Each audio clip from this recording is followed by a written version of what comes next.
Preparations for the assault on HIP 22460 are underway.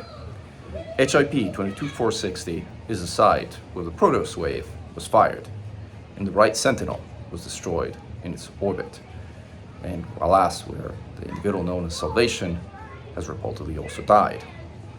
It is where the latest phase of the Second Fargo War effectively began, now more than a year ago, believe it or not. To this day, it remains the only major Fargo stronghold in the bubble, save for a few scattered damaged megaships where Fargo still roam. It is the only place that has significant Fargo resistance in the form of effectively non-stop spawns of pretty challenging interceptors, with Medusas and Hydras being comparatively common in a system, furthermore, that is under a constant and permanent effect of the anti-Guardian Zone. In fact, it was the original anti-Guardian Zone and the very first time in the game that we experienced it, and to this day, that effect is still active, forbidding the use of Guardian modules and weapons that are not explicitly engineered for anti-Guardian Zone resistance, and as a consequence, explicitly forbidding the use of modified Guardian weapons, which cannot be engineered for anti-Guardian Zone resistance at all, and those being effectively some of the, if not the best weapons for the kind of activity that we're talking about, is quite the limiting factor.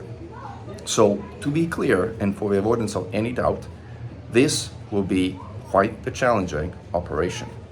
But nevertheless, we decided to make it open to all and have the broader community of the Anti-Xeno Initiative join us if you so choose. We hope that it will be quite the fireworks, but considering the circumstances, we have to say and warn you in advance, this is one of those two things that will either go spectacularly well and great stories will be forged and incredible amount of credits will be made, or there's a reasonable chance that it will also go catastrophically wrong and great memes will be born of it and great frustration and exasperation will follow. So you've been warned. It is not an operation that is for the faint of heart. However, and you know, are welcome to join. On a date that will soon be announced, and likely will be either the first or second weekend in January, anyway, one of the weekends of January, core strike package of the Xeno Strike Force will open up an instance in the Anti-Xeno Initiative private group with a package flight of 5 wings, 2 Shard wings, and 2 Gauss wings that will form the basis of the operation. Any and all commanders at that point will be welcome to join us, either by dropping on the low wakes that you will find in the Anti-Xeno Initiative private group, or by requesting a wing in appropriate communication channels that we will establish as time approaches for this event. Considering what's at hand, preparations, if you want to join, are in order, as there are significant steps that need to be taken for you to be able to participate, let alone participate in a meaningful manner. First and foremost, you will need a permit to the system. Fortunately, that permit is pretty easy to acquire, and the instructions are listed in the link to the Xeno Strike Force page that articulates what you need to do down below. But again, that's very easy and it's a very quick step. More complex, and given the nature of circumstances, potentially an unsurmountable issue, at least for some commanders, is the anti-Guardian Zone engineering, anti-Guardian Zone resistance engineering to be performed at Ramta if you want to bring Guardian weapons to this event.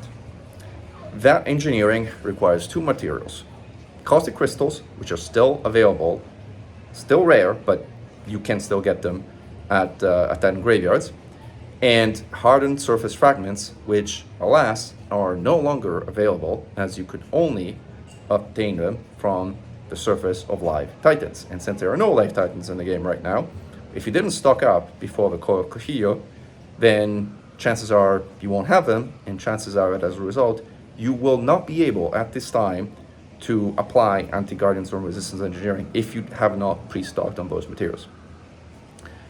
Not all is lost.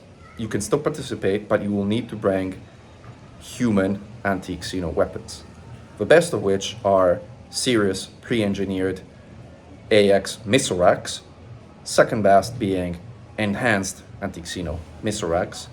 And if for whatever reasons you particularly hate missiles, you're welcome to bring anti-Xeno multi-cannons as well, noting that you will be doing a fraction of the damage than your buddies who will be bringing Guardian weapons. So if you have the ability to engineer Guardian weapons for this operation, by all means, please do so.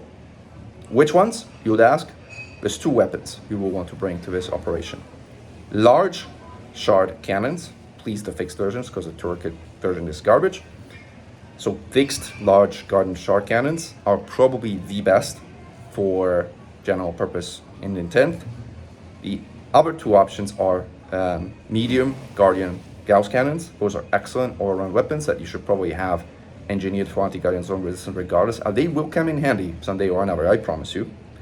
And finally, the third option, which is less likely to be popular and it's kind of a lot more messy because they leave behind some pretty big dust clouds that make actively seeing what's going on very difficult. So we would not recommend it. But if those are the only ones you have engineered for anti-Guardian zone resistance, then fine, bring them along. Are large fixed Guardian plasma chargers, the old variant, not the pre-engineered one, to be clear.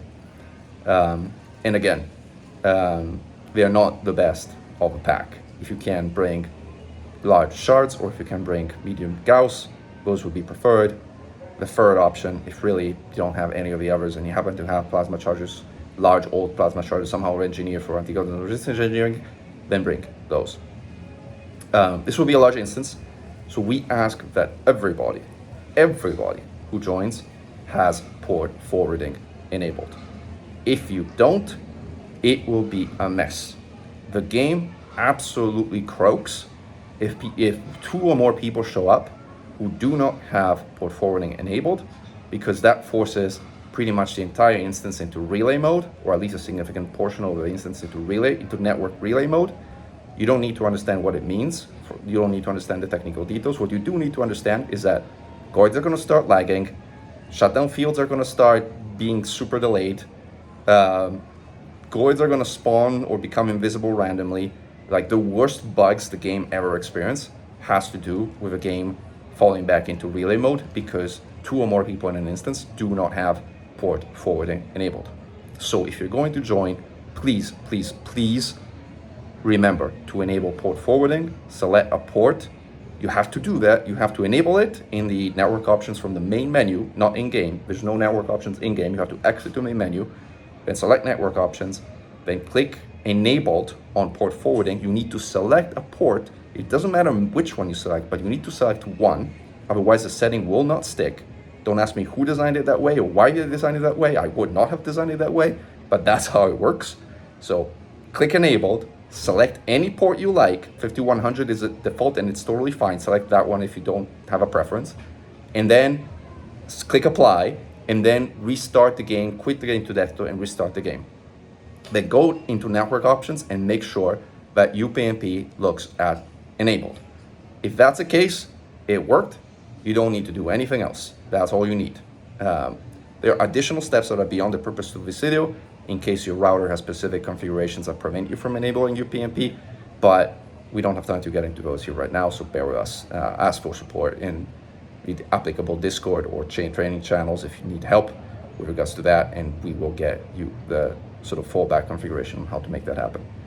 In addition, this will be a large instance with a lot of people and a lot of pretty spread out, very wide range of dispersion shards flying around, which means we will accidentally hit people. No matter how hard we try not to, you will get accidentally hit here and there. As a result, please make sure that report crimes against me is turned to off. We don't want people being sent 200 light years away to a closest prison megaship because someone forgot to turn report crimes against me off. They do absolutely zit that they're ganking anyhow. All they do is make life miserable for people who accidentally hit you. And so please turn that off. And then we will provide additional information with regards to how this operation is going to work in the coming days. So stay tuned and go to Mankind. Commander Mankind, over and out.